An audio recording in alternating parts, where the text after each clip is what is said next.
야, 오늘도 함께 하신 분들과 또한 방송으로 참여하는 모든 분들, 주님의 은혜와 치료의 역사가 충만하시기를 간절히 축원합니다.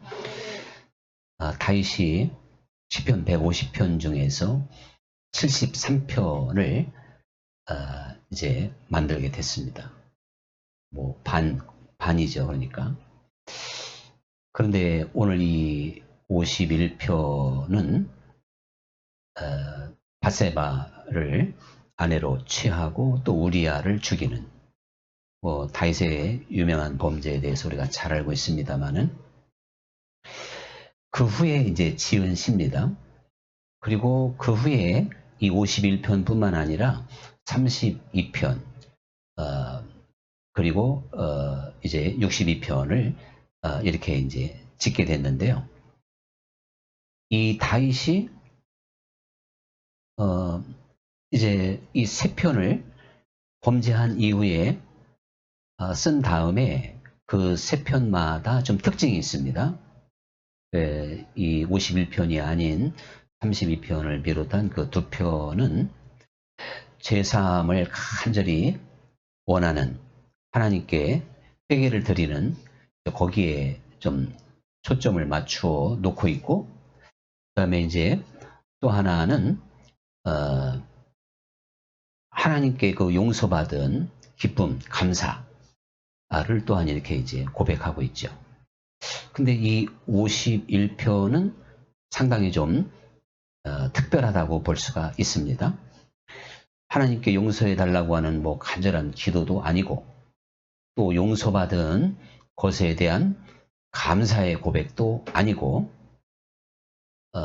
이것은 뭔가 그 영적인 깊은 흔한 말로 내공이 사실은 들어있는, 다윗이 사실 하나님과 언제나 동행했고 하나님의 사람이었고 하나님 안에서 살아가는, 즉 하나님의 신의 구약식으로 말하면 감동된 그런 사람이었단 말이죠. 그러니까 누구보다도 하나님 안에서의 그 행복한 삶, 하나님 안에서의 기쁨과 즐거운 삶, 그 흔한 말로 맛을 잘 알고 있었던 사람입니다. 그것을 가리켜 오늘 중요한 단어가 나오는데 구원의 즐거움이라 그랬어요. 그래서 이 요절을 가리켜서 지금 오늘의 찬양에 나온 거거든요. 거기는 구원의 기쁨이라고, 성경에는 구원의 즐거움이라고 이렇게 표현하고 있습니다. 이 구원의 즐거움은 상당한 영적 수준에서 경험해 볼 수가 있는 거예요. 우리가 어린아이 신앙이라든가 육에 속한 사람은 구원의 즐거움이 무엇인지를 모릅니다. 근데 신령하고 영적인 차원에 갈 때 구원의 기쁨과 구원의 즐거움이 무엇인가, 이것을 알 수 있죠. 다윗이 이 구원의 기쁨에 있을 때 대부분 시를 쓰게 됐습니다. 그래서 그 시 내용은 어디든지 기쁨과 감사와 영광, 어떠한 그 하나님과 동행하는 자의 그 거룩함과 신선함이 그 시에 잘 묻어 있는 걸 볼 수 있거든요. 그런데 이 다윗의 가장 상한 마음, 자기가 죄를 져서 죄책감에 시달리는 이것보다도 더 안타까운 것이 구원의 즐거움을 잃어버린 거였어요. 왜 그러냐면 그 세계를 이미 알았던 사람이기 때문에. 근데 그 구원의 즐거움은 오직 죄만이 뺏어갈 수밖에 없는 거거든요. 죄만이 뺏을 수 있는 거잖아요. 그러니까 다윗이 그렇게 생생하게, 요즘으로 하면 성령 충만하게 은혜 생활을 하던 이 다윗이 범죄하니까 하나님과의 그 구원의 즐거움을 이제 빼앗기게 된 거예요. 놓치게 된 거죠. 그래서 다윗이 얼마나 안타깝게 외치는지, 구원의 즐거움을 빼앗긴 다음에는요, 주의 손이 나를 주야로 눌러서 자기 몸에서 진액이 흘러나온대. 그리고 여름 가뭄에 마름과 같이 되었나이다. 그리고 뼈는 상하였고 또 자기의 눈의 눈물은 자기의 침상을 떼어내가게 할 만큼의 그 슬픔과 눈물과 안타까움, 기쁨이라고 하는 건 거기는 있을 수가 없어요. 구원의 즐거움을 빼앗긴 다윗은 왕의 신분을 유지하는 건 이건 아무것도 아닌 거예요. 왕으로서 가질 수 있는 즐거움, 뭐 기쁨 있겠죠. 그건 여전하지만 하나님과 구원의 즐거움을 빼앗기고 보니까 먹는 것도 그렇고 뼈가 상하고 자기는 정말 메말라 갈 수밖에 없고 이렇게 어둠 속에서 헤매게 되는 자기 자신의 모습을 아주 그 시편을 통해서 잘 표현하고 있습니다. 아까 제가 말씀드린 범죄한 후에 쓴 그 시를 통해서 세 편의 시를 통해서 잘 표현하고 있는 걸 볼 수 있는데, 그러니까 이 다윗이 그제서 어떻게 보면 좀 제 입장에서는 굉장히 신선한 단어예요. 신선하다고 하는 건 좀 그렇고, 제가 일평생 하나님의 말씀을 보면서 저의 말씀의 핵심이 뭘까? 제가 전하고자 하는 그 요약, 그 중심 내용이 뭘까? 그거를 한마디로 참 정리하기 어려웠는데 이걸 보면서 그러네. 구원의 기쁨, 성서대로 구원의 즐거움. 이것을 내가 계속 설계한 거구나. 그런 제가 깨달음을 얻게 됩니다. 우리가 보면요. 어느 목사님 하면 삼박자 오중복음 생각나죠? 또 어느 목사님 하면 막 귀신 쫓는 복음. 어떤 목사님 하면 또 뭐 성공, 적극적 사고방식. 목회자마다 좀 특색이 있어요. 제가 본 많은 분 중에서 그나마 가장 바람직한 게 하나님과의 동행. 이것을 외친 분이 있죠. 구체적으로 이름은 다 될 필요 없어. 다 어차피 지금 얘기한 분들은 다 유명한 분들인데, 근데 그것도 뭔가 제가 약간 좀 아쉽다. 하나님과의 동행은 최상의 차원이지만 좀 밋밋하고 때로는 도전이라는 면에서는 좀 어렵다. 이런 것들을 제가 느끼면서 저는 이제 그렇게 혼자 생각하고 있는데 이 구원의 즐거움이라고 하는 이 한 참 단어는 아니고 이 소절이 말이죠. 이 문장이란 문장이지. 이 글이 여기에서 상당한 제가 어떠한 강조점 그리고 공감대를 계속 이끌어갈 수 있는 그런 말씀이 되겠구나. 그렇게 미리 좀 얘기해 보면 어느 오세영 목사 하면요, 그냥 그 트레이드 마크가 구원의 즐거움을 이야기하는 사람이다. 그걸 보면 하나도 부담 안 되겠죠? 부담도 안 되고 그거 참 좋은 얘기다. 그런 내용을 들여다보면 이거 사실은 엄청나게 부담스러울 수밖에 없어요. 구원의 즐거움은 제가 늘 얘기하는 이러한 말씀에 창념하지 않으면 맛볼 수 없는 세계이기 때문에 이건 거저 얻을 수가 없기 때문에 그래요. 물론 모든 게 다 하나님의 은혜로 받는 거죠. 사람이 하나님의 것을 받을 수는 없어요. 아무리 힘써도 안 되고 애써도 안 되고 노력해도 안 돼요. 침노하면 된다 그랬는데 그거는 구원의 즐거움을 맛본 후의 이야기지, 죄인인 하나님과 관계가 떨어진 인간이 어떻게 스스로 하나님을 찾을 수가 있겠어요. 그래서 처음부터 마지막까지 다 하나님의 은혜로 돼요. 그리고 우리가 사실 이 구원의 즐거움의 차원에 이제 들어가야 모든 성경이 그래서 이렇게 말씀하셨구나. 그래서 이렇게 말씀하셨구나. 이런 것들을 이제 깨닫게 되죠. 자, 오늘 제가 너무 진도를 많이 나갈 필요는 없고 계속 지금까지 들었던 말씀이 결국은 이 구원의 즐거움의 차원에서 이야기한 거구나. 그러고 보니까 제 선생이라고 할 수 있는 존 웨슬리 목사님도 제가 그분의 설교를 여러 번 읽어보면서 결국 그분도 구원의 즐거움을 이야기한 거예요. 구원의 즐거움. 큰 주제는 그래요. 그러니까 우리는요, 이 세상을 살아가면서 구원의 즐거움을 맛보고 누리는 성도가 돼야 되거든요. 근데 다윗이 그런 차원에 갔다가 그것을 빼앗기고 나니까 지금 너무 자기 모습이 비참하고 메말라 있고 그냥 사망 가운데 있는 거예요. 능력도 없고 힘도 없고 기쁨도 없고 감사도 없고 다 뺏겨버린 거예요. 모든 것을 다. 그래서 그것을 다시 회복시켜 주시옵소서. 그래서 회복시켜 달라고 하는 걸 저를 주 앞에서 쫓아내지 마시고, 여러분, 구원의 즐거움을 누리는 사람은 주님 앞에서 먹고 마시는 사람인 줄 믿습니다. 주님과 함께 먹고 마시는 사람이 구원의 즐거움을 누리는 사람이에요. 그러니까 저를 주 앞에서 쫓아내지 마시옵소서. 오늘 52편 12절에 그러잖아요. 그리고 주의 성령을 저에게서 거두지 마옵소서. 결국 구원의 즐거움은 성령 안에 있을 줄 믿습니다. 그러니 이 구원의 즐거움이 근본적인 것이고, 우리는요, 이 세상 즐거움은 잠시 잠깐이고, 그리고 이건 참 세상에서는 아무리요, 우리가 목이 말랐다가도 그 물 몇 컵 먹고 해소되면 어때요? 저는 뭐 이제 어쨌든 설교하다 보면 종종 자기들의 모습이 좀 나오는데 이런 얘기가 좀 해야 될 필요가 있어요. 여러분 서로를 알아야 되니까. 아마 저보다 금식 많이 한 사람 별로 없었을 거예요. 금식을 많이 해본 사람이.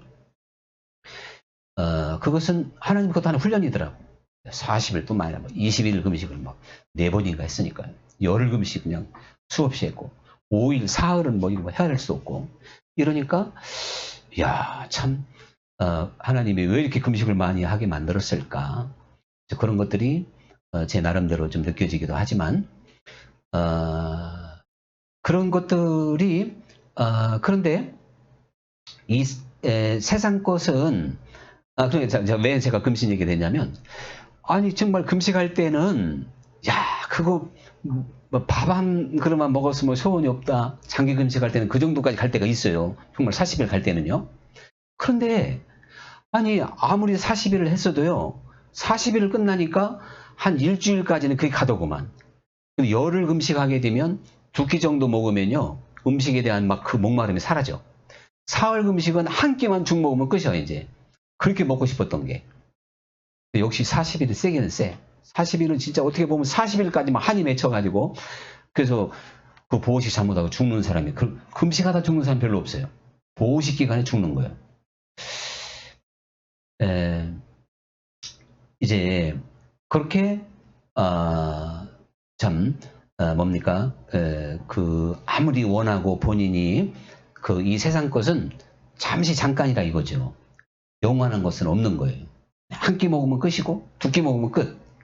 그런 것에 우리가 목말라 할 수 있고 배고파 할 수가 있는 건데요. 이 구원의 즐거움이라고 하는 것은 우리가 정말 이 세상 그 무엇에도 찾아볼 수 없는 근본적인 것이고, 그래서 이 구원의 즐거움을 가졌던 예수님은요, 예수님께 구원의 즐거움을 가졌다고 하는 게 좀 이상하지만, 육신을 가졌을 때 하나님 안에서, 내가 하나님 안에, 아버지가 내 안에 그랬으니까, 이게 이제 구원의 그 즐거움일 때는요, 십자가를 지던 마지막 밤에, 십자가를 지는 그 마지막 밤에 뭐라고 그러시냐면, 나의 기쁨을 너희에게 알게 하려 한다. 지금 나의 기쁨이 충만하다는 거예요. 아니, 할 수만 있으면 이 잔을 옮기시옵소서, 그렇게 기도도 했고, 그 기도하고 난 이후에 오셔서 제자들에게 한 말을 들어보면 주님이 굉장히 기뻐하고 있는 거예요. 그러니까 이 하나님 안에서 누리는 구원의 기쁨은요, 모든 것을 다 초월하게 될 줄로 믿습니다. 이제 구체적으로 도대체 그러면 이 구원의 즐거움이 뭘까? 구원의 즐거움이 뭐냐? 이것을 조금 더 한번 생각해 봐요. 이미 제가 설명이 많이 나갔지만, 이 다윗은 아마 구약 성경 안에서 참 구원의 즐거움을 누렸던 대표적인 사람 중에 한 사람이라고 말할 수 있을 거예요. 그러니까 시를 쓰게 된 거죠. 이 시라고 하는 것은 감동이 있을 때 쓰게 되잖아요.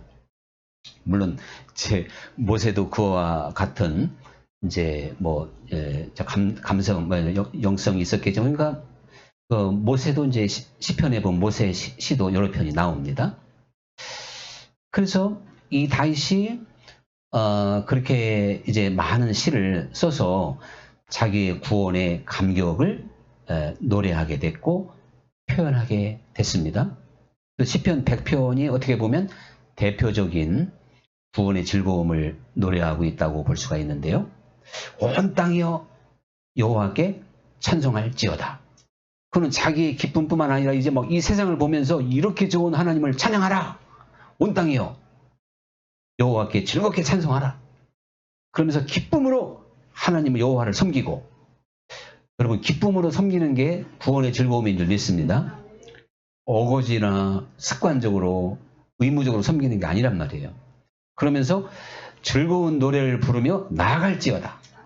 노래 부르며 여호와께 나가는 것이 구원의 즐거움의 내용인 거예요. 그래서 이러한 하나님 여호와가 우리 하나님인 것을 너희는 알지어다. 구원의 그 즐거움에 있었던 이 다윗이 온 세상과 이방 민족을 향해서도 너희는 여호와가 우리 하나님인 것을 알지어다. 이렇게 막 선언하죠. 그러면서 그는 우리를 지으신 자고 우리는 그의 것이고 우리는 그의 백성이요 우리는 그가 기르시는 어린 양들이고, 그래서 감사함으로 그 문에 들어가고 찬송하며 그 궁전에 들어가 감사함으로 그 여호와를 송축할지어다. 여호와는 선하시고 그 인자하심이 영원하시고 우리를 돌보심이 대대에 이르리로다. 하나님의 그 은혜가 변함없이 대대에 이르리로다. 자, 이 시편 100편을 이렇게 생각해 보면요, 이 다윗이 얼마나 하나님과의 그 친근감, 또 기쁨, 감격, 이것을 가지고 그 시를 썼는지, 결국 노래죠, 이제 노래하게 됐는지를 분명히 알게 됩니다. 이 신약의 표현으로 말한다면 그날에는 내가 너와 더불어 먹고 너는 나와 더불어 먹으리라. 주님이 그랬죠? 또 그날에는 내가 아버지 안에, 아버지가 내 안에, 또 예수님이 내가 너희 안에, 너희가 내 안에 있음을 너희가 알 것이다. 이 아는 구원의 즐거움에 들어가야 내가 주님 안에 있고 주님이 내 안에 있음을 알게 됩니다. 그리고 날마다 내가 지금 주님 안에서 먹고 마신다고 하는 걸 알게 되는 거예요. 여러분, 이 세상에서도 맛있는 거 먹으면 힘이 나고 괜찮죠? 그런데 주님 것으로 우리가 먹고 마시는 것보다 맛있는 게 있을까요? 이 동네에 있나? 어째 대답이 늦네. 그러니까 주님이 주는 것으로 먹고 마시는 것처럼 맛있고 그게 우리에게 만족을 주는 게 뭐가 있냔 말이에요. 그러니 구원의 즐거움보다 우리에게 참된 평안과 행복을 줄 수 있는 건 없는 거죠. 이 구원의 즐거움 안에 있었던 다윗이 목동으로 자기 일을 하다가요, 젊은 사자를 만나요. 그럼 성경에 보면 사자를 보면 어떻게 해야 돼요? 성경 말고 여러분이 사자를 만나면 어떻게 해야 돼? 도망가나 가만히 있어 죽어. 만나면 죽게 돼 있어요. 어차피 죽는 거, 저는 한번 그런 용기가 있어. 사자나 호랑이 만나면 눈을 딱, 하나님이 그때 이제 뭔가 영적으로 막 사자의 눈을 열어주지 않으면 다 죽어. 예? 다니엘에 들어갔을 때 사자의 눈을 열어줬어요. 그래서 지켜줘요. 그러니까 사자나 호랑이 만나면요, 도망가면 더 빨리 죽어요. 그냥 가만히 서 있는 게 좀 1초라도 더 사는 거지. 예를 들어 쉽게 말하면 개를 만나도 도망가면 100% 물려. 가만히 서 있으면 거의 안 물려요. 서 있어야 되는데 무서운 게 도망가거든. 도망가면 모든 짐승들은 무조건 공격합니다. 무조건. 내가 오늘 별 얘기 다 하네. 자, 하여튼 필요한 얘기니까. 가서 봐. 강아지 얘기하다가 또 까먹으면 안 되지. 자, 그런데 다윗이 그 사자를 성경에 보면은요, 찢어서 죽였다는 거예요. 이야, 그것도 젊은 사자예요. 아니, 늙어서 힘없는 사자가 있더라고, 동물의 왕국에 보면. 그건 저도 얘기했더구만. 자기 몸도 못 가누니까 지금.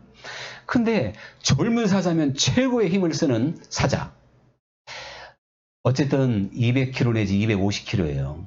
그러면 이 사람이 봤을 때는 이게 우리가 화면으로 봐도 실제 보면 이거 지금 어떻게 보면 막 집채 많은 호랑이 막 이런 표현 쓰잖아요. 엄청납니다. 그 사자 앞에서도 기가 안 죽어요. 이게 주님 안에 있는 담대한 이들의 모습인 줄 믿습니다. 자, 그리고 그러던 다윗인데 어느 날 전쟁터 심부름 갔더니 블레셋 골리앗 앞에 지금 모든 이스라엘이 막 절절매고 있잖아요. 막 절절매고 있어 막. 그리고 골리앗은 막 쩌렁쩌렁하게 얼마나 힘있게 외치는지 그 앞에 누구도 못 나가. 여호와의 이름을 욕되게 하고 이스라엘을 모욕하는데 그 하나님을 모욕하는데도 아무도 나설 수가 없어. 나서기만 하면 그냥 이거 뭐 추풍 낙엽이죠. 골리앗의 키가요 2m 90cm예요. 아마 그 당시에는 뭐 그 거인들이 있었으니까. 요즘에 전 세계에서 가장 큰 사람이 2m 47인가 그 기록을 한번 제가 본 것 같아요. 그런데 2m 90? 참 골리앗 어마어마하죠. 근데 여기에서 제가 여러분 실력을 잠깐 한번 테스트 해보겠어요. 다윗이 사자와 싸우는 게 유리할까요? 무기가 있고 완전 무장을 한 골리앗과 싸우는 게 유리할까요? 어디가 승률이 그나마 더 있겠습니까? 승률로 말하면. 예? 둘 다 같은 것 같아요? 사자. 오늘 참 제가 설교자로서 보람을 느끼네. 이렇게 몰라야지 은혜가 되지. 다 알면 참 그 맥 빠지는 건데. 저처럼 가끔 동물의 왕국을 좀 보라니까. 사자 한 마리는요, 골리앗, 완전 무장하지 않은 골리앗 10명도 사자를 못 이겨요. 골리앗이라 하더라도. 막강합니다. 그 사자나 호랑이 힘은요. 근데 이제 무기를 들면 다르죠. 무기를 들면 혼자라도 사자를 감당할 수 있는 길이 있을 거예요. 짐승도 IQ가 있어가지고 무기 든 사람 쉽게 안 덤비거든. 그러니까 떨지만 않으면 되는데 무서워하면 그냥 덤빈다니까. 짐승들은 그거 너무 잘 알아. 자기 무서워하는 사람을 기가 막히게 알더구만. 예? 짐승들이요. 그러니까 이미 골리앗을 만나기 전에 다윗은 더 강적을 이겼다니까요. 하나님이 함께하는 걸 느꼈잖아요. 그러니까 골리앗을 그거 더 웃기지. 야, 너보다 더 강한 10배 강한 자도 나는 입을 찢었다. 네가 감히 하나님을 욕보여? 그래서 그냥 담대하게 나가잖아요. 가지고 무기도 필요 없어. 그냥 물맷돌만 가지고 무슨 완전 무장? 그냥 목동을 싣고 나가면 얼마나 담대했으면 그렇게 했을까요? 여러분, 그런데 여러분, 구원의 즐거움은 하나님 안에 있는 사람만 맛보는 거니까요. 하나님 안에서는 할 수 있거든요. 무슨 말이냐? 믿는 자에게는 능히 하지 못할 일이 없느니라. 주님이 하신 말씀이고 바울도 똑같이 그 말을 했죠. 내게 능력 주시는 자라서 나는 무엇이든지 할 수가 있다. 실제 이 바울이 얼마나 담대했는지 또 구원의 즐거움을 맛보았던 베드로를 비롯한 초대 교인들이 얼마나 담대한 사람들이었는지 우리는 잘 알 수 있어요. 구원의 즐거움을 맛보지 못할 때는요. 예수님을 3번이나 부인하고 다 도망가고 아주 겁쟁이들했다니까. 그러던 사람들이 구원의 즐거움으로 주님 안에서 이제 그 맛을 보게 됐을 때는요. 그처럼 용감한 사람들이 없었던 거예요. 그래서 믿음을 가진 사람이 가장 강하다는 거예요. 세상을 이기면 이것이니 믿음이라. 믿음이 아니고는 어찌 세상을 이기겠느냐. 이렇게 이야기한 건 진정한 믿음은 그러니까 구원의 즐거움을 맛보는 사람들입니다. 우리가요. 흔히 구원의 기쁨. 그래서 이제 예수님이 당신을 위해서 죽으셨고 예수님이 너의 죄를 사했으니까 사함 받은 줄 믿고 이제 천국 간 줄 믿고 기뻐하라 그래요. 그러면 실감은 안 나지만 이제 지식적으로 얻는 건 이게 실감이 잘 안 나는 거예요. 아무리 그렇게 얘기해도. 그래서요. 부흥회 때 옛날에 부흥사들이 지금 죽어도 천국 갈 사람 손 들어보셔 그러면 옛날에는 거의 안 들었어요. 왜? 그냥 진실하게 대답을 하니까. 근데 요즘에 아마 교회 가서 손 들어 그러면은 주일날은 60%는 들을 겁니다. 60%. 주일 오후는 한 80%는 들어. 새벽에 가면 다 들어. 근데 그럼 그렇다고 그게 맞는 얘기냐? 좀 끄떡끄떡할 게 아니에요. 그게 틀리다는 얘기가 틀려. 그만큼 왜 그러냐면 이제는 아주 쉽게 말하면 흔한 말로 세뇌 공작을 당한 거예요. 사실은 교리적으로 지식적으로. 구원의 기쁨, 구원의 즐거움을 자꾸 이렇게 고백하게 되고 그러나 이게 지금 구원의 기쁨과 즐거움이 없는데 자꾸 보이려고 하니까 참 힘들지. 그렇게 부자연스러운 게 아닌 거예요. 자연스럽게 기쁨과 평안이 그 사람의 얼굴과 몸에 배어 있어요. 제가 여러분에게 오목사가 구원의 즐거움이 있는지 없는지는요, 여러분이 더 잘 알아요. 왜? 제가 가만히 있어도 제 눈빛과 제 얼굴에 나타나. 그러니까 같은 교우나 또 제가 누구를 만나도 몇 번, 1시간 이상만 대화해 보면 이 사람이 구원의 즐거움이 있는지 없는지 알 수도 있겠죠. 뭐 그런 건 제가 그런 거 생각해 보고 만난 적 없으니까 그렇지. 그러나 최소한 내 가정 식구 또 내 교우들은 알게 돼요. 예배 끝나고 저한테 묻지 마세요. 좀 괴롭습니다. 예. 대답 안 할 테니까 묻지는 말고. 근데 우리가 너무 교리적으로 주님이 이렇게 하셨으니까 믿어. 그러니까 그냥 천국 갈 줄을 믿어. 글쎄 그 말은 맞아. 말은 맞는데 내용이 맞아야 하잖아요.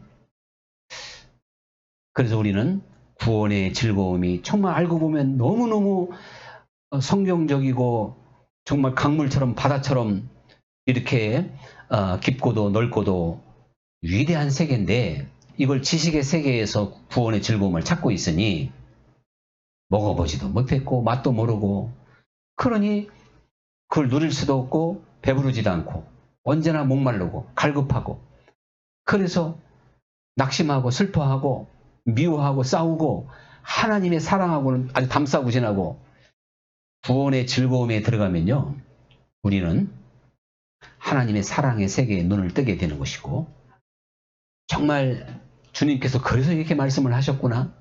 산상수훈의 말씀이 참 대단히 어렵잖아요. 육신적으로는. 그러나 이 말을 듣고 지키는 자는 반석에다 집을 지은 자고 지키지 않으면 모래에다 집을 지었대요. 그러면 우리가 마태복음 5장, 6장, 7장의 말씀이 그게 보통 말씀이냐고. 정말 원수까지 사랑하라는 말씀인데요. 제가 자꾸 원수를 사랑하고 포용하라 그러면 어떻게 그럴 수 있냐고 이제 개인적으로 따질 수도 있어. 여러분은 안 따지지만 그 전에 제가 부흥회 다닐 때라든가 많이 제가 그런 질문을 받아요. 그러면 제가 어떤 답을 항상 줬냐면 그 세계에 뭐 들어가 봤어야 알지. 미국을 가봤어야 뭐 어떻게 정확하게 표현할 수 있듯이 그 세계를 맛보지 못했기 때문에 아무리 이야기해도 그게 믿을 수 없어요. 그게 불가능한 것처럼 느껴져요. 그러니까 우리는 말씀이 육신이 되어 이 땅에 오신 것처럼 주님 말씀을 내가 경험해야 될 줄 믿습니다.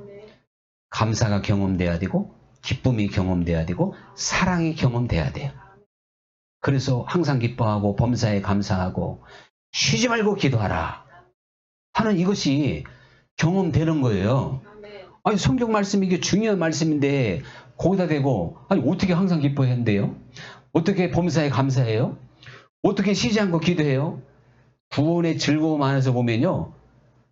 안 기뻐하는 게 더 힘들어. 안 감사하는 게 더 힘들고 기도 안 하는 게 너무 고통스러워. 근데 기도가 힘들다면 이게 지금 문제가 생겨도 보통 생긴 게 아니라니까요. 쉬지 않고 기도할 수 있을 줄 믿습니다. 여러분이 아침, 점심, 저녁 먹는 게 편해요. 새끼를 먹는 게 고역입니까? 네? 여기서 고역인 분은 몸이 아픈 분이요. 이거 문제가 생긴 분이요. 정상이라면 아침도 그립고 점심도 그립고 저녁도 그릴 줄로 믿습니다. 요즘에 저를 보는 사람이 왜 이렇게 살이 빠졌냐 그러는데 사실은 제가 아침을 이제 안 먹고 두 끼만 먹다 보니까 계속 이렇게 살이 빠지잖아요.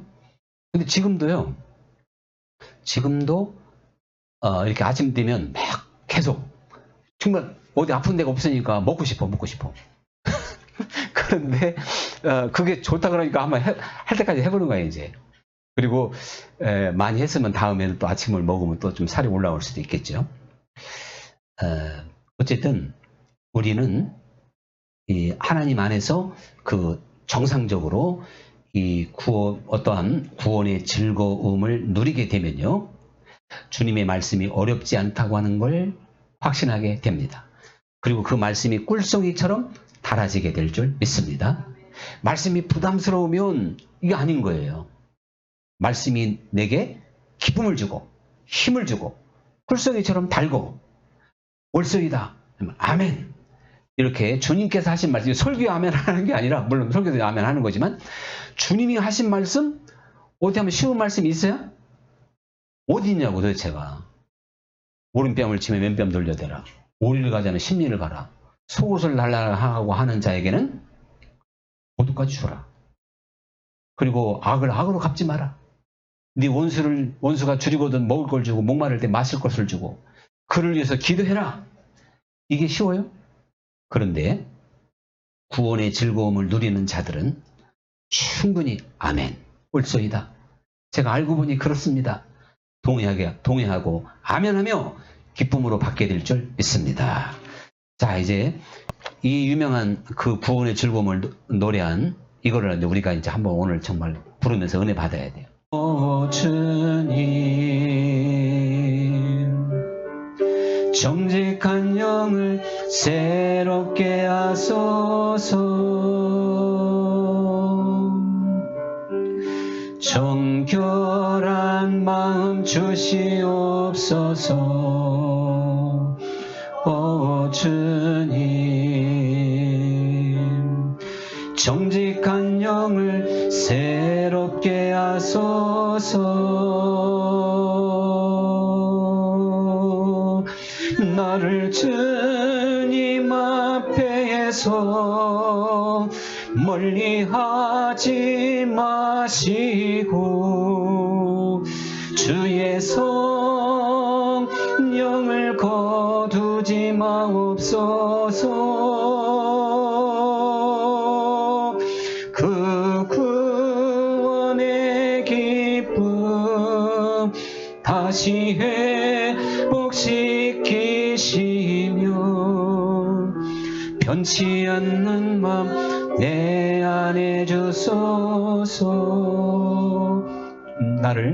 나를 주님 앞에서 멀리하지 마시고 주의 성령을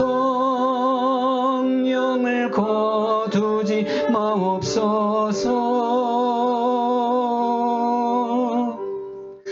그 구원의 기쁨 다시 회복시키시며